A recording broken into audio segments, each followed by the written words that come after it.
Africa speaks English, Africa speaks hope. Voices of teachers helping minds to grow. Africa speaks English, Africa speaks hope.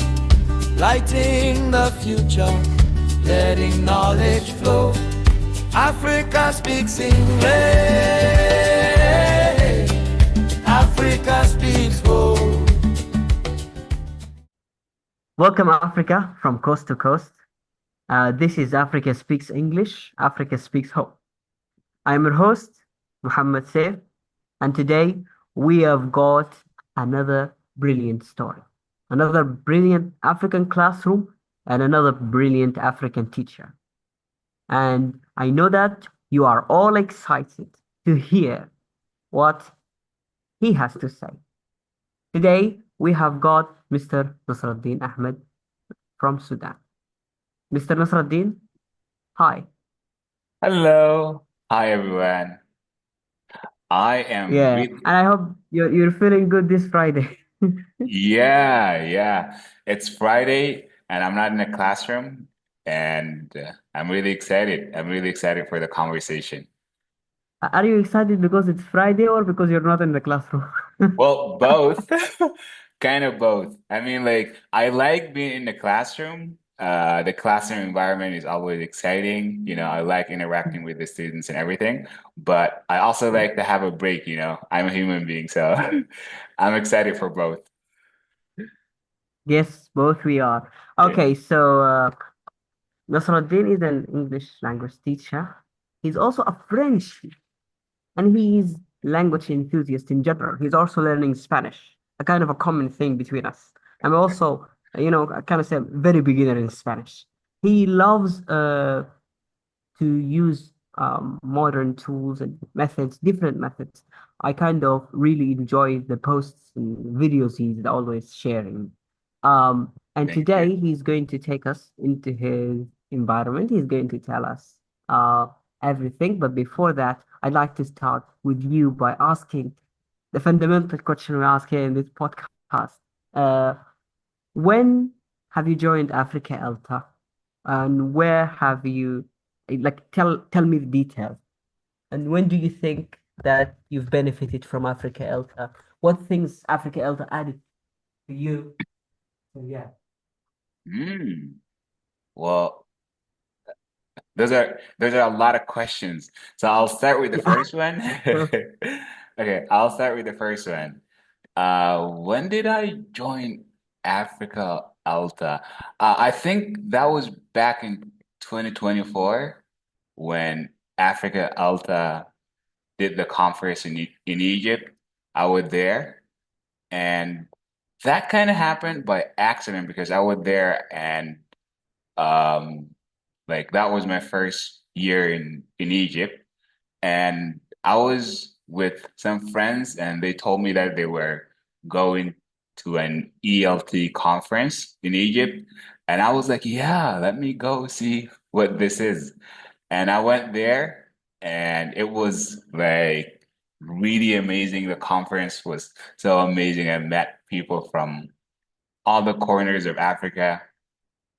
And I also met people from outside Africa, and it was so amazing. And ever since, I've been a member of Africa Alta. I can't remember the other questions.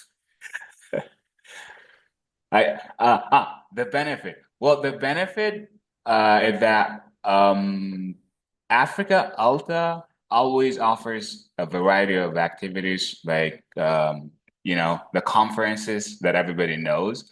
And it also offers like webinars, teacher training programs, uh, researches, scholarships. Like a while ago, I was looking at the Horn board. I'm not sure how to say that, but I was looking at that scholarship, and it was so rich, so amazing. So like there's always something going on in Africa Alta. And that's the thing that I like about it. And also there is like this network of teachers who come from the different corners of Africa and who have different stories that they want to share and everything. And it's always amazing to have somebody tell the same story but from a different context. I think you were referring to the Hornby Trust. I think it's a Right. very interesting scholarship, yes. And yeah, I really like all of the things you talked about, the idea of community. Hmm. Always there is different idea to listen to different people. I've met lots of people from different countries, from Nigeria to Morocco, lots of countries. I've met lots of people, and I'm really proud of that. But yeah, I think you have said it nicely. So yeah, I think Hmm. also you've been in the webinar by Mama Ritavile, the webinar when it comes to the last webinar.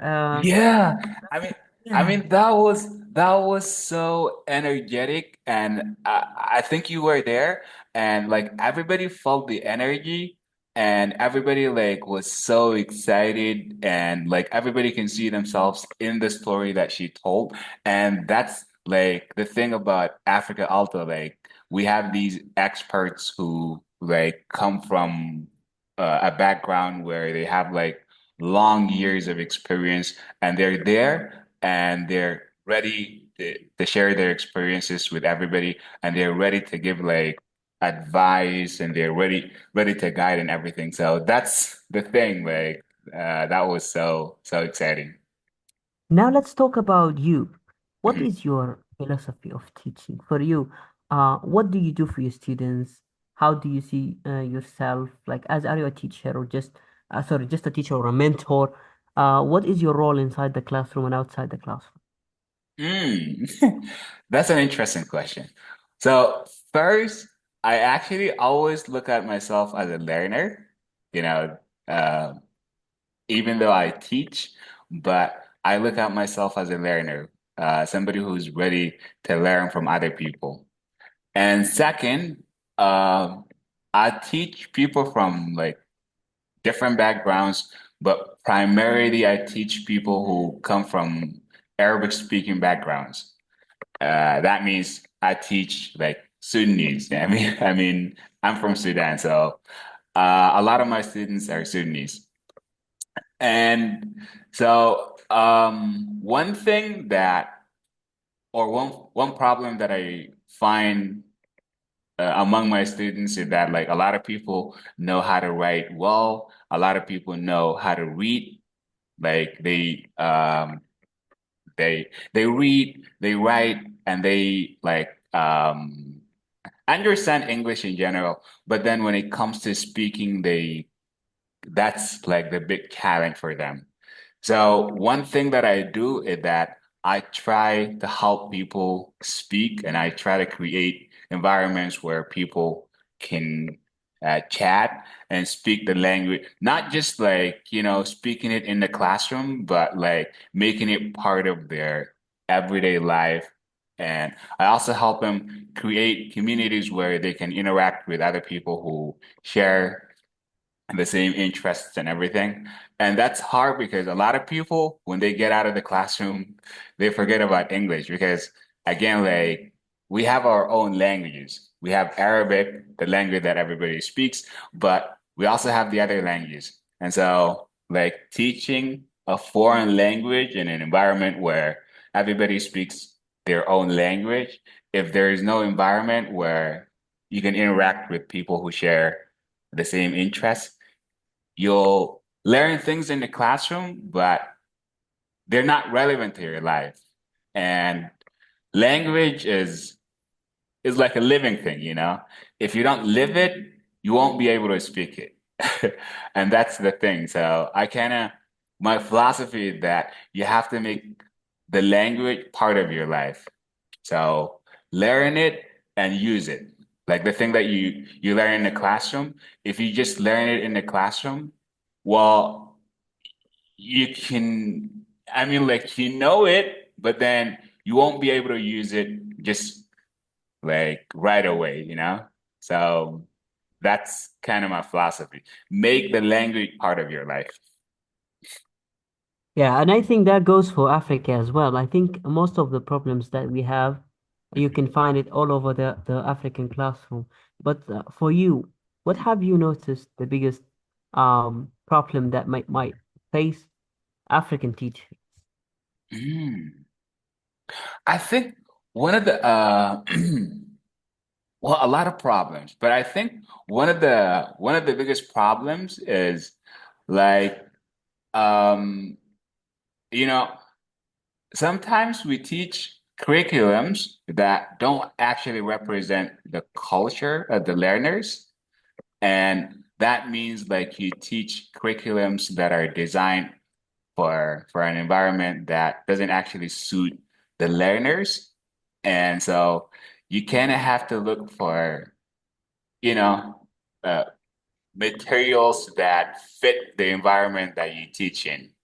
And in some environments, that's a little bit challenging, especially for like novice teachers who are just starting. So you teach like a curriculum that talks about snow, you know, like in Africa, it's very rare to find snow. And so it's very hard to explain that to students. And so what I'm saying is that like finding suitable resources for learners is one of the biggest challenges. And also, we have the problem of linguistic diversity. So sometimes you'll be in a classroom where like you have people speaking, yeah. Sometimes you'll be in a classroom where you have people speaking a lot of different languages, and you can't. Oh, can you hear me, Muhammad? Hello, Muhammad. Muhammad, can you hear me? Hi, Muhammad. Can you hear me? Yeah, yeah. So I was really praising the great things you said. What is the meaning of everything if it doesn't work? I have remembered that I studied lots of things really, but I don't use them anymore. I've never applied them in the real world, and I took lots of time to memorize them, and they might give me a little bit of a push when it comes to the exam and so on, but they are not relevant. So I think you're 100% correct when it comes to studying things that are culturally relevant and makes sense. So yeah.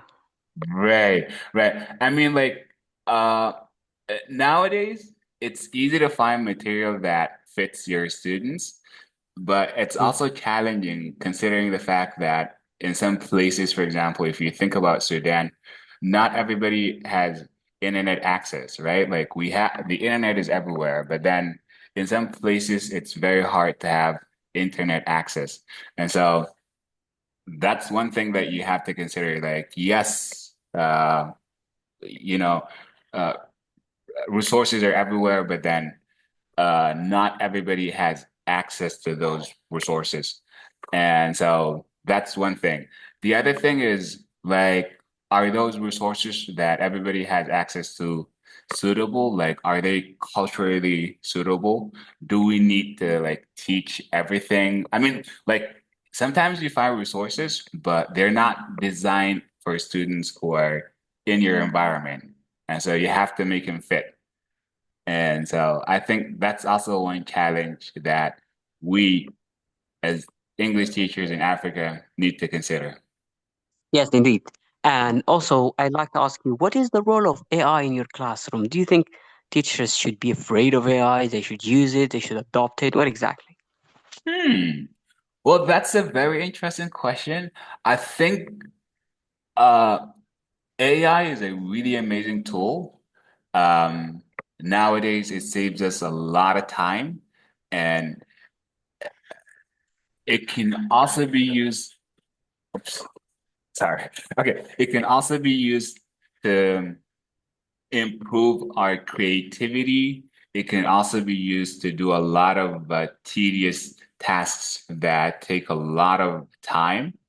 And it can actually be used to help the environment of the classroom. So I think it's an amazing tool. It's a very useful tool, but it's just like any other tool. It can have its disadvantages and everything, but then that's just the fact about everything, you know? Like everything can has an advantage and a disadvantage. So generally, I think AI is a very amazing tool, and we teachers have to be like very optimistic about using AI, and we should use it. I mean, you should use it when you're preparing your lesson plans. You should use it to prepare materials for your classes. You should use it to create maybe speaking tasks for your classes. You should use it to create songs. Uh, I mean, like I noticed, even though I never created any songs using AI, but I noticed that you are like an expert in this. You use it to create rap songs. You use it to create very amazing songs that can help students memorize things, and you use it to create like songs that help students remember challenging words and everything. So I think it's an amazing tool, actually. Indeed, it is. And since you talked about songs, I'd like to share with you some scary news. Uh-huh. Lately, lately, you can actually generate AI songs with your voice. This is a recent news. Really? I have just tried this yesterday and it was so scary. Imagine that you can create a song with your voice. I think uh, as teachers, we need to not be optimistic about that because all teachers are not good when it comes to singing. But we can let the students generate songs with their own voice and they would be interested to listen to their own songs. So yeah, I think AI gives us lots of you can even create the comics, infographics and all of these things. So yeah, you're totally correct. And don't get me started on this because I am one of the AI supporters. So, yeah. I know, I know, I know. Uh-huh. I mean, like, uh, I've always advised my students to record themselves and hear their voices. I mean, that helps, like, especially uh like for those students who want to improve like their pronunciation a little bit, or those who find some sounds to be a little bit challenging, I've always advised them to record themselves and listen to their own voices, and also try to notice like the areas that they need to improve a little bit more. So like nowadays they can do that through AI, you know? That's amazing. And also they can record a whole song using AI, and they can imitate that because AI can create a song with their own voices, and they can imitate that and try to improve the areas that they need to improve.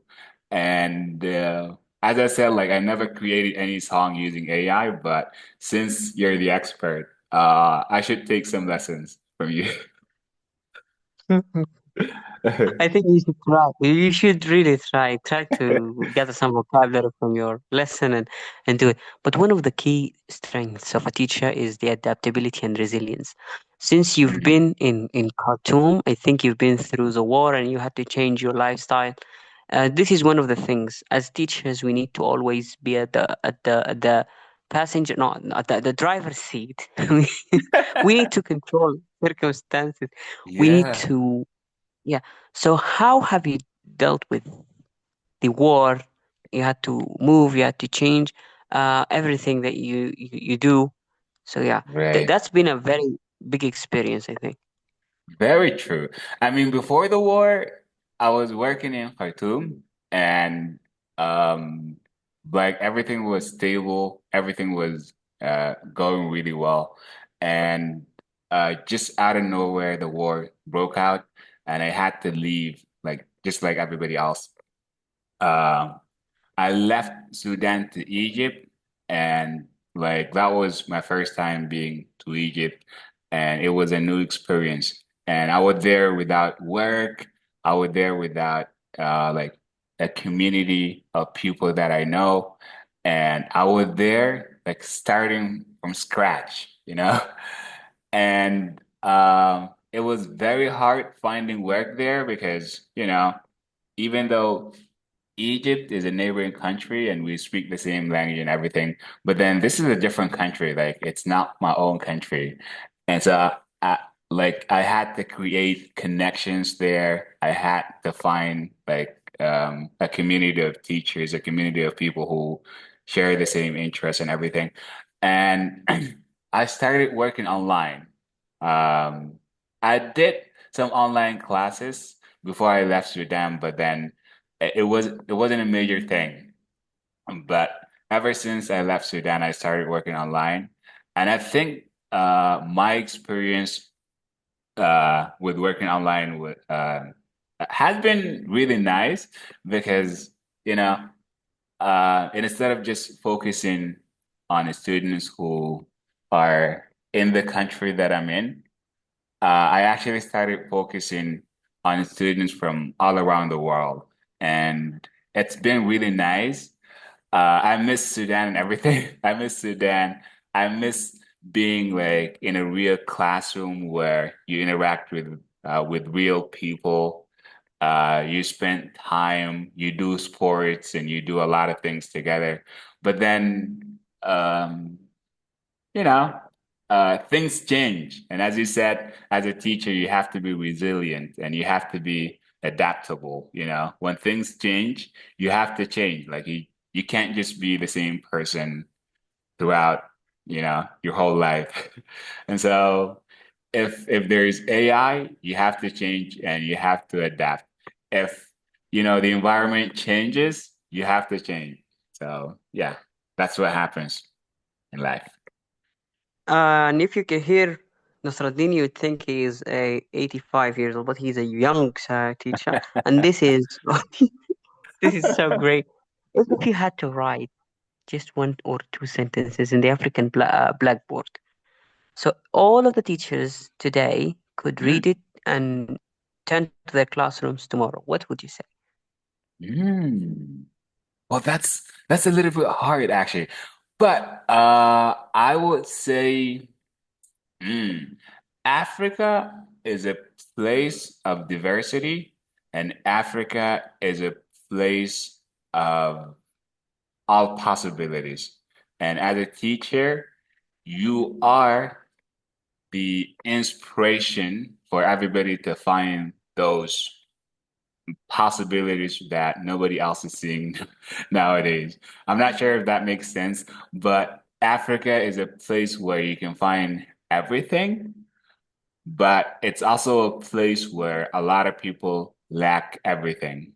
And so, as a teacher, you have to be the light, you have to be the guidance, you have to be the teacher, and you also have to be the mentor who guides learners, not just to learn a language, but to learn everything about Africa, their countries, and their societies.